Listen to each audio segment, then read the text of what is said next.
Hi, this is Chris from Total Parts Plus, and today we have a 2009 Mazda CX-9 Luxury, stock reference number 4834. The shape runs from the 12th month 2007 through to the 12th month 2015. It has a 3.7 litre V6 petrol engine backed by an automatic all-wheel drive transmission.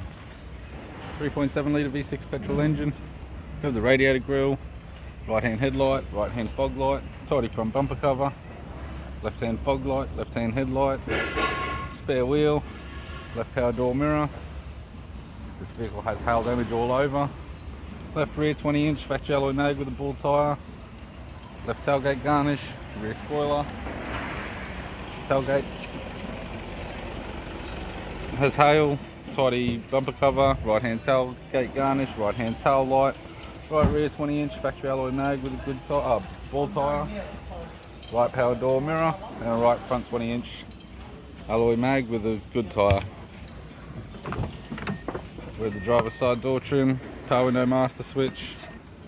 This vehicle is fitted with black leather interior, automatic center console, black leather lid, automatic gear shifter, dual zone climate control, heater controls, factory sat nav unit, interior mirror, courtesy lamp, sunroof and sunglass holder type, left hand sun visor, right hand sun visor, and the instrument cluster. I'm Chris from Total Parts Plus, and I'd like to thank you for watching this video.